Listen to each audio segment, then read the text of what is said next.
క్రీస్తునందు సహోదరి సహోదరులారా, ప్రభువైన యేసుక్రీస్తు నామములో హృదయపూర్వక వందనాలండి. ముందుగా ఇంత మంచి సమయాన్ని ఇచ్చిన తండ్రి అయిన దేవునికి ప్రభువైన క్రీస్తు ద్వారా కృతజ్ఞతాస్తుతులు చెల్లిస్తున్నానండి. అందరూ బాగున్నారండి. వాక్యం చదువుకొని ప్రార్థన చేసుకున్న తర్వాత పాఠంలోనికి వెళదామండి. మార్క్ గారు రాసిన సువార్త 10వ అధ్యాయం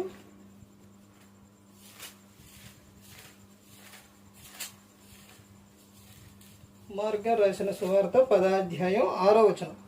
సృష్టి ఆది నుండి దేవుడు వారిని పురుషునిగాను స్త్రీనిగాను కలుగజేశాను. ప్రార్థన చేసుకుని, పరలోకమందున్న మా తండ్రి, పరిశుద్ర ప్రేమ గల తండ్రి, గొప్ప తండ్రి, యెహోవా తండ్రి, అయా మీ ప్రియకుమారుడు యేసుక్రీస్తు ప్రభువారి ద్వారా కృతజ్ఞతాస్తుతులు చెల్లిస్తున్నాము నాయన. ఈ కూడిక అంతట్లో మీరే ఉంది నడిపించండి నాయన. వాక్యం బోధించుండగా ఈ లోక సంబంధమైన జ్ఞానంతో కాకుండా మీ జ్ఞానంతో మాట్లాడే భాగ్యం దయచేస్తారని మా ప్రభువైన యేసుక్రీస్తు నామములో వేడుకుంటున్నాం తండ్రి, ఆమేన్. ప్రభువైన యేసుక్రీస్తు నామములో హృదయపూర్వక వందనాలండి. దేవుని కుమారుడు యేసుక్రీస్తు ప్రభువు ఈ లోకానికి వచ్చిన తర్వాత పరలోక రాజ్యం సమీపిస్తుంది కనుక మారు మనసు పొందమని ప్రకటింప మొదలుపెట్టారు. అంశం పాఠం పేరు ఏంటంటే పురుషుడు స్త్రీ, భర్త భార్య, వీళ్ళిద్దరి మధ్య తేడాలు ఏంటి? వీళ్ళిద్దరి మధ్య తేడా ఏముంటుంది? దేవుడు సృష్టి ఆది నుండే పురుషుణ్ణి స్త్రీని కలుగు చేశారు. కానీ వీరిద్దరి మధ్య కొన్ని విషయాలు ఉన్నాయి, కొన్ని తేడాలు ఉన్నాయి. ఏంటా విషయాలు అని మనం చూస్తే, పురుషుడు ఎప్పుడూ కూడా రోషంగా ఉండాలి, పౌరుషంగా ఉండాలి. స్త్రీ లేకపోతే మాట విందో. ఎందుకంటే భర్త చూడండి, ఎప్పటి నుంచో వస్తున్న ఒక విషయం ఏంటనంటే, భర్త కోపపడి, భర్త కొట్టి, భర్త తాగుబోతయి, భర్త తిరిగి ఈ విధంగా ఉంటే ఆ ఇల్లాలు ఎలా ఉంటుంది అంటే ఎంత అనుకోగలిగి మెలుకోగలిగి చక్కగా ఉంటుంది అనమాట. భర్త బుద్ధిమంతుడైతే, భర్త నీతిమంతుడైతే, భర్త ఏంటి అది ఏమంటారనంటే ఓర్పు కలిగి సహనం కలిగి ఉంటే భార్య మాట్లాడే విధానం కానీ ఆ ప్రవర్తన కానీ సరిగా ఉండదు. మీకోసమే చెప్పేది, వినాలి. ఎందుకనంటే వేల మెసేజ్లు మాట్లాడినా కొద్దిగన్నా బుద్ధి రావట్లా, కొద్దిగన్నా లేదు అసలు. ఎన్ని మెసేజ్లు చెప్పినా కానీ ఎంత కుక్కదోక ఎంత కట్టిన వంకరే అన్నట్టు ఈ రోజున ఎంత చెప్పినా కానీ వంకరేగా మిగిలిపోతుంది. ఎందుకనంటే భర్త ఎప్పుడూ కూడా, బైబిల్ చెబుతున్న విషయం ఏంటంటే, సామెతల గ్రంథంలో ఉంటుంది, భర్తకు పుట్టు రోషం మహా రౌద్రం గలదు. అలా ఉంటేనే స్త్రీ మాటనిది. అలా కాకుండా చక్కగా బుద్ధిమంతుడిగా ఉంటే స్త్రీ వినాలంటే, బుద్ధిమంతుడిగా ఉండాలంటే నువ్వు తెచ్చిపెట్టాలంటే ఏ విధంగా అంటే, నువ్వు లక్షలు కానీ అవసరాలు కానీ అన్ని తీర్చాలి బుద్ధిమంతుడు అయితే. అప్పుడు లిప్టిక్లన్నా లేకపోతే షాపింగ్లన్నా లేకపోతే ఏదైనా కానీ, ఎందుకనంటే డబ్బు వస్తుంది ఇస్తున్నావు కాబట్టి అప్పుడు నీ మాట వినిద్ది. అదే డబ్బు రాకుండా నువ్వు నీతిమంతుడుగా లేకపోతే పరిశుద్ధుడుగా నువ్వు ఉంటే భార్య లెక్క చేయదు. ఎప్పుడైతే నువ్వు రోషం కలిగి నువ్వు ఎప్పుడైతే పౌరుషంగా ఉంటావో, నీ దగ్గర కుటుంబంలో ఉన్నా లేకపోయినా ఆగు అంటే ఆగిపోయింది. ఒకనాడు ఉన్న స్త్రీలకు కానీ ఇప్పుడున్న స్త్రీలకు కానీ చాలా తేడా ఉంది, చాలా విధానం ఉంది. ప్రతి ఒక్కరూ కూడా గమనించుకోవాలన్న విషయం, దేవుడు పురుషుడు గాను స్త్రీని గాను ఎందుకు కలుగు చేశారు? ఏంటి వీరిద్దరి మధ్య ఏంటి తేడాలనంటే చాలా తేడాలు ఉన్నాయి. పరపురుషుడితో స్త్రీ ఎక్కువ మాట్లాడుతుందంటే, పరపురుషుడికి ఫోన్ చేసి లేకపోతే తన గురించి ఆలోచించి చేస్తుందనంటే ఆమె తప్పు చేస్తున్నట్టు కాదు. కానీ భర్త దగ్గర నుంచి ప్రేమ, ఆ బయట దొరికే ప్రేమ భర్త దగ్గర దొరకట్లా అంటే ఆమె తప్పు చేస్తుందని కాదు. అందుకని భర్త దగ్గర దొరకంది పరపురుషుడి దగ్గర ఆమె కోరుకుంటుంది. ఎక్కువగా బయట ఉన్న ఒక పరపురుషుడితో ఫోన్ మాట్లాడుతుందంటే, లేకపోతే అతని గురించి ఎక్కువ ఆలోచిస్తుందంటే, అతనితో సరదా మాట్లాడుతుందంటే అది భర్త దగ్గర దొరకట్లేదు. భర్త కూడా అంతే, బయట ఉన్న స్త్రీని ఇష్టపడుతూ బయట ఉన్న స్త్రీలని వాళ్ళ గురించి చెబుతూ వాళ్ళ గురించి ఇదిగా ఉంటున్నాడని అంటే అక్కడ దొరికేది, అక్కడ ఆమె దగ్గర ఉన్న అంటే ఆ ప్రేమ ఏదైతే ఉందో అంటే వేరే విధం కాదండి, అది భార్య దగ్గర లేదు. ఒక విషయం, పురుషుడు ఎప్పుడూ కూడా భర్త అయినా పరపురుషుడైనా ఎవరైనా కానీ స్త్రీని ఎప్పుడు ఇష్టపడతారో తెలుసండి, ఎప్పుడు గౌరవిస్తారో తెలుసండి, ఆమె ప్రవర్తన సరిగా ఉన్నప్పుడు. ఆమె అందగత్తను లేకపోతే పెద్ద ఇదను కాదు, ఎంత అందంగా ఉన్న స్త్రీలను చూడండి, కొంతమంది అసలు ఇష్టపడరు, కానీ ఎలా ఉన్నా కానీ ఇష్టపడుతున్నారు అని అంటే గౌరవిస్తున్నారు అని అంటే ఆమె ప్రవర్తన. ఈ రోజున స్త్రీ చూడండి, కష్టపడి పనిచేసే స్త్రీలు ఉన్నారు, కుటుంబాన్ని కట్టుకునే స్త్రీలు ఉన్నారు, కానీ కుటుంబాన్ని కూల్చుకునే స్త్రీలు ఉన్నారు. ఈ విధంగా ఉంది అని దేవుడు గ్రంథంలో ఎప్పుడో రాపించారు. సామెతలు 14:1, సామెతలు 31:10 నుంచి. ఇలాంటి విషయాలు ఎన్ని గ్రంథంలో ఉన్నా, ఎన్ని విషయాలు చదువుతున్నా, ఎన్ని విషయాలు సేవకుడు చెబుతున్నా, ఈ రోజున స్త్రీ ఇటు నుంచి విని ఇటు వదిలేసింది. అబ్బా అయ్యగారు బలే చెప్పారు, అప్పటి వరకు ఆ మాట వరకే. ఒక్కటే దేవుడు గుర్తుపెట్టి, దేవుడు కావాల్సింది, సేవకుడు కోరుకునేది ఒకటేనండి. ఈ భూమి మీద పుట్టిన ప్రతి ఒక్కరూ కూడా ఆయన ఆజ్ఞను గైకొనాలి, ఆయన ఆజ్ఞ ప్రకారంగా జీవించాలి. కానీ ఈ రోజున స్త్రీకి కానీ పురుషుడికి కానీ అలాంటి విధానం లేదు, అలాంటి విధానం లేదండి. పురుషుడేమో భార్యని పట్టించుకోడు, భార్య పట్ల ప్రేమ కలిగి ఉండవు. స్త్రీ భర్త పట్ల భయం ఉండదు, లోబడటం ఉండదు, ఏది ఉండదు. అంటే అసలు వీళ్ళిద్దరి మధ్య చూడండి, వీళ్ళిద్దరిని ఎందుకు జతపరిచింది దేవుడు. ఈ రోజున ఇంకో విషయం ఏంటంటే, ఎప్పుడైనా కానీ భర్త లోక సంబంధంగా ఉంటే భార్య భర్త మాట అసలు గీసిన దాటదు. భర్త వస్తున్నాడు అని అంటే ఒకవేళ బయట ఉన్నా కానీ అమ్మో వస్తే ఊకోడు, కొడతారని భయం కలిగి ఉండిద్ది. ఎప్పుడైతే భర్త మారతారో, అందుకని భర్త ఎప్పుడైతే మారతారో సేవకుడుగా అవుతారో అది వేరు. మళ్ళీ ఎప్పుడైతే భర్త మారతారో, బైబుల్ పట్టుకొని ప్రార్థనకి వెళతారో, భార్య కొంచెం ఏమనడలే. అదే సేవకుడు అయింది అనుకోండి, సేవకుడు కొడతారా, సేవకుడు తిడతారా అనే విధానంలో భార్య భర్త మాట వినదు. చాలా మందిని నేను చూసిన సేవకులల్లా చాలా మంది భార్యలో వాళ్ళ మాట వినరట. ఎంత విధో చూడండి. అంటే భర్త పరిశుద్ధంగా మారితే, భర్త దేవుని పట్ల భయభక్తులు కలిగి ఉంటే భార్య ఎందుకు వినదు?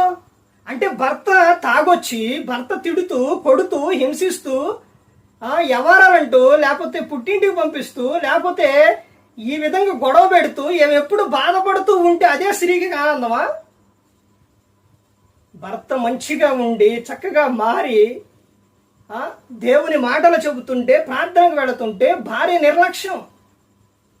ఈ రోజున ఒక్కసారి కాదండి, అనేక ప్రాంతాల్లో జరుగుతున్న విధానం ఇదేనండి. ఎప్పుడు తెలుసుకునిద్దంటే ఆయన చనిపోయిన తర్వాత అప్పుడు తెలుసుకునేది. బతికొండంగా తెలుసుకోదామా, బ్రతికొండంగా భర్త విలువ తెలియదు, బతికి ఉండంగా ఇక ఆయన లెక్క చేయదు. ఇక ఎందుకంటే ఏమలోకి ఏమొచ్చేసిందంటే ఏమి అనడలే, ఇక ఏమనడం. ఏదన్నంటే అసలు సేవకుడుగా ఎందుకు మాట్లాడతారు చూడండి. ఈ విధంగా ఉంటే అసలు ఆ పడే బాధ ఎలా ఉంటుందో ఒక్కసారి ఆలోచించండి. మరి భర్త మరి సేవకుడు అయితే భార్యలు ఏంటండి చాలా మంది మరి ప్రార్థన చేస్తారు, చాలా మంది ఉంటారని అంటే నా భర్త మారాలి, నా కుటుంబం కట్టబడాలి, మేమందరం దేవుల్లో ఉండాలనే స్త్రీలు మాత్రము దేవుని ప్రార్థన చేస్తారు, భర్తకు లోబడి ఉంటారు, పిల్లల్ని చక్కగా చూసుకుంటారు, కుటుంబాన్ని కట్టుకుంటారు. ఎంత చెప్పినా కొంతమందికి బుద్ధి రాదండి, సిగ్గు రాదు అసలు. ఎంత చెప్పినా కానీ ఇక ఇక ఎన్ని అంతేనండి, ఎంత చెప్పినా కానీ. ఈ నేను చెప్పే విషయాలు కాదండి, పౌలు గారు చెప్పిన విషయాలు గ్రంథంలో. అసలు స్త్రీ గురించి, యేసుక్రీస్తు ప్రభువారి గురించి ఎంతమంది ప్రవక్తలు, ఎంతమంది గ్రంథంలో ఎంతమంది అయితే రాశారో వాళ్ళందరూ చెప్పారు. పేతురు గారు చెప్పలేదండి స్త్రీ ఎట్టుండాలని. నీ భర్తకు వాక్యం ప్రార్థన తెలియకపోతే నీ పవిత్ర ప్రవర్తన చూసి రాబట్టుకోవచ్చు అని రాపించారు. కానీ బైబిల్లో రాపించిందే అది కరెక్టేనండి. కానీ ఒక విషయం, ఇప్పుడు జరుగుతున్న విషయం ఏంటంటే నీ భార్యకు వాక్యము ప్రవర్తన తెలియకపోతే నీ ప్రవర్తన చూసి రాబట్టబడవచ్చు అనే విధానంగా మారిపోయింది. లోకం అలా మారిపోయిందండి. భర్తలేమో మారుతున్నారు, భార్యలేమో లోక సంబంధంగా ఉంటున్నారు. ఒకనాడు చూడండి, తండ్రులేమో దేవుని పట్ల భయభక్తులు కలిగి ఉన్నారు, పిల్లలేమో లోక సంబంధంగా ఉన్నారు. బైబుల్ ఈ లోకంలోనేమో పిల్లలేమో దేవుని పట్ల ఉన్నారు, తండ్రులేమో లోక సంబంధంగా ఉన్నారు. అంత రివర్స్లో వచ్చిందండి. ఏంటి పురుషుడికి స్త్రీకి మధ్య తేడా అని అంటే, పురుషుడేమో తన బాధ్యత ఆయన సక్రమంగా నెరవేర్చడు, స్త్రీ ఏమో తన బాధ్యత సక్రమంగా నెరవేర్చదు. అంత నిర్లక్ష్యం. అసలు ఎంత చెప్పినా కానీ వినరు. ఇలాంటి సందర్భాల్లో ఏ ఒక్కరో ఇద్దరు కూడా ఒక బాధ్యత అనేది మరిచిపోతే ఆ తర్వాత బాధపడేది వాళ్ళు బాధపడతారు, దేవుడిచ్చిన బహుమానాలు పిల్లలు బాధపడతారు. ఇద్దరు కలిసి అనుకుంటేనే అది జరుగుతుంది. ఒకటే, పురుషుడు ఎప్పుడూ కూడా పరస్త్రీ గురించి పరస్త్రీతో మాట్లాడటం కానీ, పరస్త్రీ గురించి ఆలోచించడం చెప్పడం కానీ చేయకూడదు. స్త్రీ ఎప్పుడూ కూడా పరపురుషుడితో మాట్లాడటం కానీ, అంటే ఎక్కువ కాదు, అంటే చాలా మంది ఈ రోజున ఏం చేస్తున్నారనంటే గంటల తరబడి మాట్లాడుతున్నారు. అసలు పరపురుషుడితో నువ్వు మాట్లాడేటప్పుడు భర్త చూస్తే ఇదివరకైతే చితకబాదోళ్ళు, అసలు ఊకోవడం కాదు, వస్తుందంటే మరీ ఇప్పుడు ఈ రోజున ఏంటంటే ఫోన్ వచ్చిన తర్వాతే చెడిపోయారండి. ఫోన్ వచ్చిన తర్వాతే అసలు భర్తకు ఏది అయితే ఇష్టమో దాని ప్రకారంగా స్త్రీ జీవించట్లా. భర్తకు ఏదైతే కావాలో దాని ప్రకారంగా ఉండట్లేదు. భర్తకు ఇష్టం లేనినట్టు భర్తకు ఏదైతే ఇష్టం ఉండదో అదే స్త్రీ చేయటం. ఇక ఎంత చెప్పినా ఇంతేనండి. ఎన్ని వేలు, 4,000, సుమారు 4,000 మెసేజ్లు. ఇన్ని మెసేజ్లు మాట్లాడినా కానీ, ఎంత చెప్పినా కానీ యూట్యూబ్ నిండిపోతుంది. ఈ పెట్టినప్పుడల్లా ఇందులో దీనికి నెట్టో, తర్వాత దీనికి ఏమో మళ్ళీ ఛార్జింగు, ఇవన్నీ అయిపోతున్నాయి. కానీ విన్నవారి మాత్రం హృదయాలు మాత్రము తెరవట్లేదు. సరే, నేను కాకపోయినా ఇంకెవరైనా ఎంతమంది సేవకులు ఉన్నారండి? వాళ్ళు చెప్పినప్పుడైనా మారే విధానం ఉందా అనంటే వాళ్ళు వచ్చి చెప్పినా కానీ మారటం లేదు. కొంచెం సేపేనండి, మందిరంలో ఉన్నంతసేపు అవునా, ఓహో ఓహో. సేవకుడు ఏదని చెప్తే అసలు చూడండి, అప్పుడే కసేపే లోకంలో జరిగాయి కదండి ఇవన్నీ. బయటకు వచ్చిన తర్వాత ఆ వాక్యం ఏమైపోయిద్దో, ఏమైపోయిద్దో.